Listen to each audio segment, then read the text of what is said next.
Hola, doctor. Muchas gracias por acompañarnos hoy, tanto a mí como a todos esos pacientes que nos están escuchando, para hablar sobre la vinculación entre la diabetes y el infarto de miocardio. La diabetes es una patología que afecta al 14,8% de los españoles, con edades comprendidas entre los 20 y los 79 años, situándose como el segundo país de Europa con mayor prevalencia de diabetes.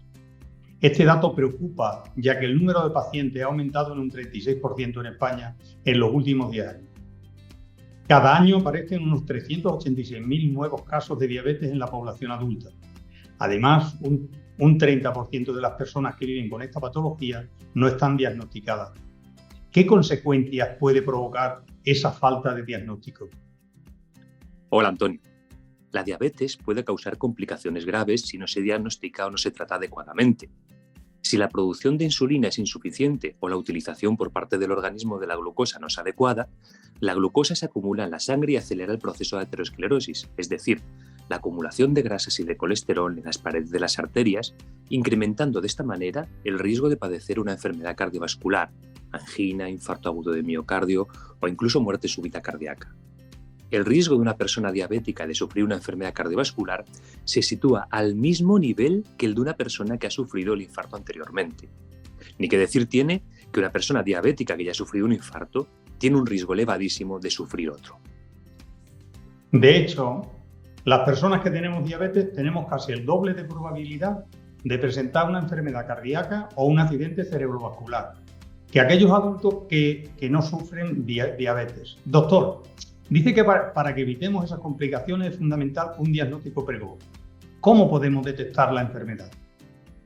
La hiperglucemia o elevación de los niveles de azúcar en sangre es la responsable de la diabetes.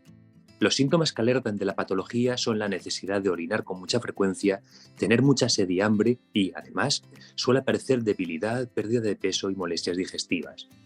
No obstante, la diabetes tipo 2 puede no presentar síntomas durante años y diagnosticarse por un análisis de forma puntual. Existen diferentes formas de diagnosticar esta patología. La aparición de síntomas de hiperglucemia y una analítica pueden confirmar niveles altos de glucosa. Una analítica en ayuna nos ayuda a detectar niveles de glucosa en sangre. También son útiles la prueba de sobrecarga oral de glucosa y una analítica especial que nos indica cómo han estado los niveles de glucosa en los últimos 3 meses. Estos son los pasos a seguir para detectar la diabetes, pero imagine que una persona con diabetes comienza a sufrir problemas cardiovasculares asociados a esta patología. Entiendo que los niveles de colesterol, el peso y la presión arterial serán parámetros que ayuden en el diagnóstico, pero ¿qué otras pruebas nos tenemos que hacer los pacientes? El cardiólogo puede recomendar al paciente diferentes pruebas, como un electrocardiograma para medir la actividad eléctrica del corazón que se produce en cada latido cardíaco, un ecocardiograma que nos ofrece una imagen en movimiento del corazón que aporta información sobre su forma, tamaño, función, fuerza, movimiento y grosor de sus paredes. Y por último, una prueba de esfuerzo para ver cómo se comporta el corazón ante un ejercicio físico. No son pruebas que se deban realizar estrictamente a todos los pacientes diabéticos, pero sí que están recomendadas en algunos. Como paciente, tengo entendido que las mujeres con diabetes tienen más del 40% de riesgo de infarto agudo de miocardio o angina de pecho frente a los hombres con diabetes. ¿A qué se debe? Esto se debe principalmente a que sus perfiles de riesgo cardiovascular son peores. Las mujeres con diabetes presentan una mayor tendencia a la obesidad, la hipertensión y la hipercolesterolemia. Todos ellos son factores de riesgo cardiovascular. En general, las personas que, como yo, vivimos con diabetes, tenemos mayor tendencia a padecer enfermedades cardiovasculares, sobre todo cuando tenemos una presión arterial elevada, así como niveles altos de colesterol y triglicéridos. ¿Cómo podemos controlar estos parámetros? Los pacientes, y pacientes somos todos, debemos llevar una dieta cardiosaludable, con el aceite de oliva como grasa predominante y reduciendo al máximo las grasas de origen animal. Además, es fundamental que evitemos las comidas abundantes y los azúcares de absorción rápida, que elevan los niveles de glucosa en sangre. También es importante practicar ejercicio físico de forma frecuente.